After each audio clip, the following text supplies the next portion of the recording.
Well, my friends of the Fit and 10 Nation, it is day 50. Day 50, 20 days left. It's unbelievable. I told you this challenge goes by so fast. You can still make mega massive change, right? You can still make mega massive change. So long as you stick to everything and you do your absolute darndest to follow the pillars inside and out, day in and day out. All right. I'm going to read somebody's comments here because this might be helpful to some of you. Needing to be mindful of my fiber intake, which has been low and caused me to be somewhat constipated and irregular. Parentheses, TMI. That's okay. You're not the first, okay? Water will make a big difference, believe it or not. Water, your insoluble fiber will make a big difference as well, and essential fats, flaxseed oil in particular. I don't know why that is, but it does make a difference. So supplement some of your fat with some flaxseed oil. You can add in some what's it called? Psyllium husk. That would be helpful too.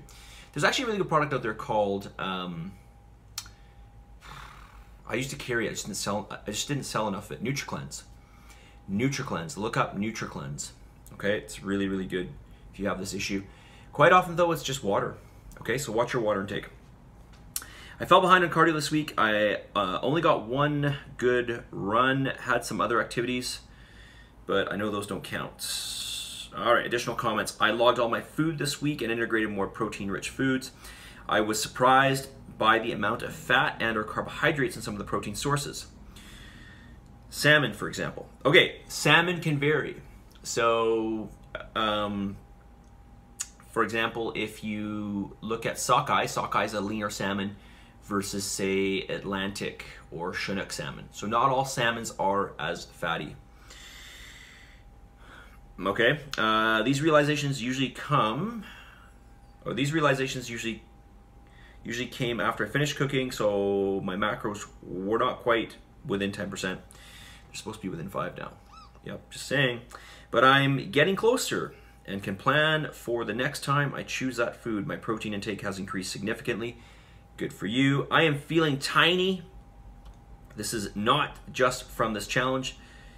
It's from the challenge plus some stuff I did leading up to the challenge. I know my progress for the purpose of the challenge is not any big numbers, but mentally I feel like I'm getting used to being at this weight again, and I'm happy I didn't donate all my old pants. All right, well, kudos to you.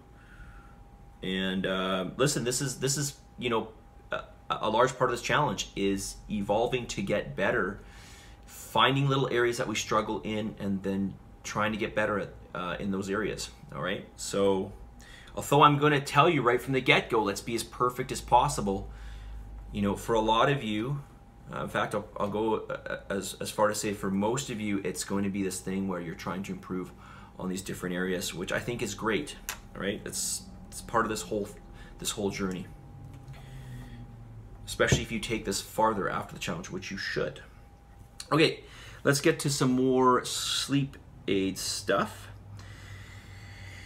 All right.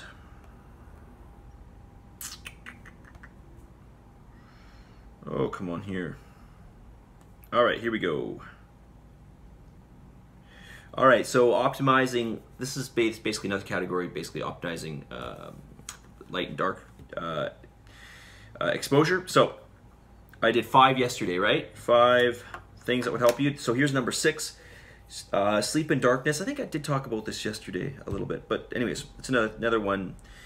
Well, I was talking about exposing yourself to proper light was the first proper light at the proper times yesterday, which includes daylight, which includes light right when you wake up. But number 6, sleep in the darkness. Okay, so it's kind of obvious. Avoid basically any kind of light at night. Curtains help, or even something over your eyes. Avoid blue light at night. Okay, so this is This will affect your melatonin production, right? Melatonin is basically melatonin is the hormone that helps to regulate your circadian rhythm, your sleep patterns, right? So blue light is typically from electronic products like your phone or your iPad or something like that. All right, category 3, use food to regulate circadian rhythms. All right, so this is interesting. So avoid late night eating. All right, I think we talked about this, but if you eat a really big meal, you may not have a good sleep. And of course, we talked a little bit about protein, eating more protein in the day, and then saving your carbs for nighttime. The carbs will help to turn on your those pathways in the brain that help you to sleep better. So that kind of goes into number 9, which is eating carbs at dinner. Number 10, sticking with a meal frequency. Okay, so try to get in the rhythm of eating at the same times every day, and don't go too long without eating, especially towards the night, because that is going to, again, turn off those pathways in the brain, the orexin pathways, which help you to sleep. You turn those off, you're going to be alert. So, which is very interesting, because when I got ready for my last show, which was last summer, I got really, really lean. The leanest I'd ever been, actually. I think I was sub 5%. It was right around that 5% mark.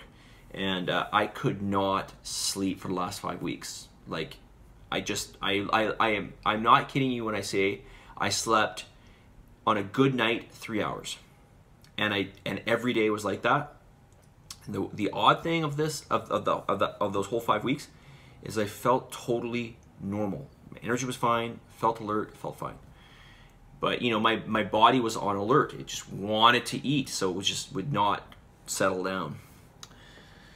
Let's do one more.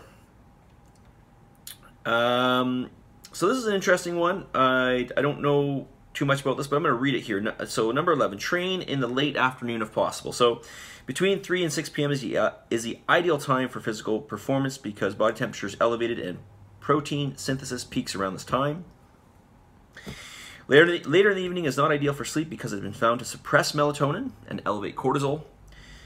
Early in the morning fits better with circadian rhythms. However, performance is poorest at this time because body temperature and coordination are reduced.